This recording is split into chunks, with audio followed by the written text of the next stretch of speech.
আসসালামু আলাইকুম। আজ হাজির হয়েছি লোমহর্ষক একটি ঘটনা নিয়ে। আজ আমি এক্সপ্লেন করব মোশাররফ করিম অভিনীত শরীর শিউরে ওঠা সত্য ঘটনা অবলম্বনে নির্মিত কফিন নিয়ে। কিছুক্ষণ পেরোতেই লাশ কফিন থেকে বেরিয়ে আসতে চাচ্ছে জীবিত হয়ে। মৃত লাশ কিভাবে জীবিত হয়? পুরো ঘটনাটি জানতে হলে আপনাকে অবশ্যই সম্পূর্ণ ভিডিওটি দেখতে হবে। ভিডিওতে লাইক দিয়ে চ্যানেলটি সাবস্ক্রাইব করে চলুন ভিডিওটি শুরু করা যাক। গল্পের শুরুতে আমরা একটি অ্যাম্বুলেন্স দেখতে পাই। কিছুটা দূর এসে অ্যাম্বুলেন্সটা একটা জায়গায় দাঁড়ায়। পরে সেই অ্যাম্বুলেন্সের ড্রাইভার মাহিন নামের একজন লোককে খুঁজতে থাকে। পরে আমরা দেখতে পাই আমাদের সকলের প্রিয় অভিনেতা মোশাররফ করিমকে। এরপর আমরা জানতে পারি সে একটি ট্রিপ পেয়েছে, লাশ নিয়ে যেতে হবে বগুড়া। কিন্তু রাতের বেলা এই ধরনের ট্রিপলে ওই ড্রাইভারটি খুব ভয় পায়, তাই সে ট্রিপটি মোশাররফ করিমকে দিয়ে দেয়, মানে আমাদের গল্পের মাহিনকে। ড্রাইভারটি মোশাররফ করিমকে বলতে থাকে, তোমার ডর লাগে না ভাই লাশ নিয়ে যাও রাত কইরা? তখন মোশাররফ করিমের একটি ডায়লগ না বললেই নয়। তখন মাহিন বলে, মরা ডরাইয়া লাভ আছে, ডরাইতে হয় জেতা মানুষ। যাই হোক, এরপর মাহিনের কাছে কল আসে লাশটি নিয়ে যাওয়ার জন্য।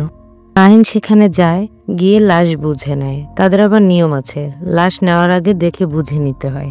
নিয়ম অনুযায়ী মাহিনও লাশটি দেখে নিতে নেয়। এর মধ্যে সে অবস্থা দেখে খুবই ভয় পেয়ে যায়।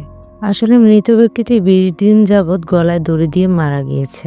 মৃত ব্যক্তির বাবার কাছ থেকে জানা যায় সে একবার মারা যাওয়ার পর তার লাশ দাফন করা হয়েছিল। এরপর পোস্টমর্টমের জন্য আবার লাশটিকে তোলা হয়েছে। অনেক দিনের পুরনো লাশ হওয়ার কারণে মাহিন তার হেল্পারকে বলে কফিনে পেরেক মার। এরপর তারা লাশ নিয়ে রওনা হয়। মাহিনের হেল্পার আবার ভুট্টুত ভয় পায়, আর তাই হেল্পারটি মোশাররফ করিমকে অনেক রিকোয়েস্ট করে রেডিওটি চালায়। আর তখন ভূত FM এর মতো একটি শো হচ্ছিল রেডিওতে। শোটির নাম ছিল ভূত.com। ভূতের গল্প শুনে মাহিনের হেল্পার খুব ভয় পেয়ে যায়। ভয়ে সে তাড়াহুড়ো করে রেডিওটা বন্ধ করে দেয়। আর এরপর থেকেই একটা ভুতুড়ে পরিবেশ তৈরি হয় গাড়ির মধ্যে।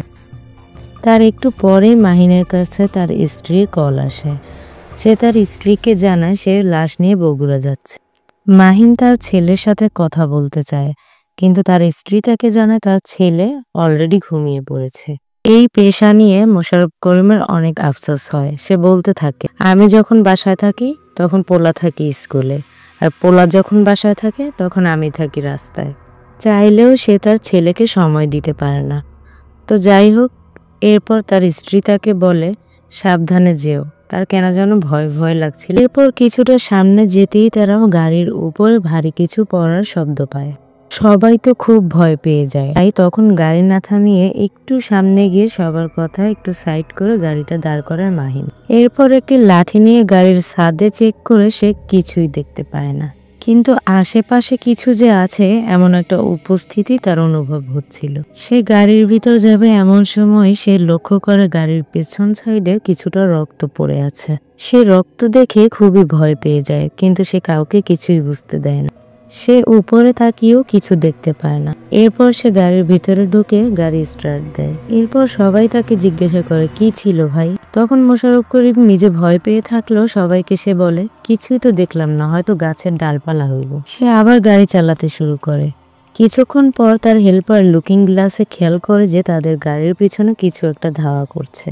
এই কথা শুনে মাহিন ওই হেল্পারকে খুব বকা দেয়, কারণ তখনও সে কিছুই দেখতে পায়নি। কিন্তু কিছু দূর যেতেই মাহিনও সেই অদ্ভুত জিনিসটা লুকিং গ্লাসে দেখতে পায়, যেটা দেখে মাহিন হেভি স্পিডে গাড়িটা টানতে শুরু করে, আর সবাই আল্লাহ বিল্লাহ করতে থাকে। ওই মুহূর্তটায় সবার যে পরিমাণ ভয় করছিল তা বলে প্রকাশ করার মতো না। অনেকক্ষণ পিছনে ওই অদ্ভুত জিনিসটা ছোটার পরে গাড়ি সে যখন জোরে টানতে থাকে, অনেকটা দূরে যাওয়ার পরে ওই জিনিসটা আর দেখা যায় না। তখন সবাই একটু স্বস্তির নিঃশ্বাস ফেলে। তবুও কিছু একটার উপস্থিত অনুভব হচ্ছিল। কিছু দূর যেতে না যেতেই আবার লাশ থেকে বিশ্রী একটা গন্ধ বেরোচ্ছিল। সবার প্রায় বমি হয়ে যাবে এমন একটা অবস্থা তৈরি হয়। আর ঠিক তখনই ঘটে লোমহর্ষক আরেকটি ঘটনা। আর ঠিক এমন সময় উদ্ভট রকমের শব্দ হতে থাকে। সবাই খেয়াল করে যে কফিন থেকে শব্দটা আসছে, আর কফিনের ভেতর থেকে লাশটা বেরিয়ে আসার চেষ্টা করছে। এতটাই জোরে আঘাত করছিল যে মনে হচ্ছে কফিনের বক্সটি এখনই ভেঙে যাবে। এতটাই জোরে আঘাত করছিল যে মনে হচ্ছিল কফিন ভেঙে লাশটি এখনই বাহিরে চলে আসবে। কফিন থেকে পেরেকগুলোও উঠে আসছে।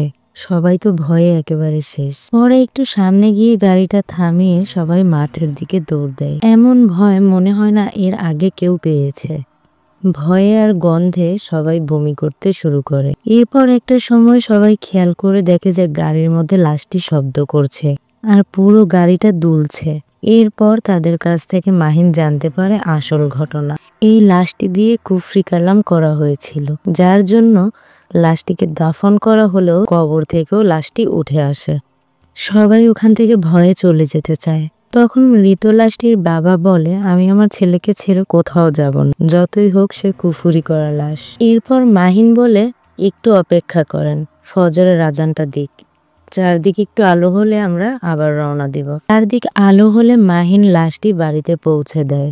কুফরি করার কারণে বারবার বদজিনেরা লাশটিকে কবর থেকে উঠিয়ে আনে, যার কারণে লাশটিকে দাফন করার পর কবরটিকে একটি হুজুর দ্বারা তারা বন্ধ করে দেয়। এই বদজিন নাকি কবর থেকে উঠে আসলে যে কারো ক্ষতি করতে পারে।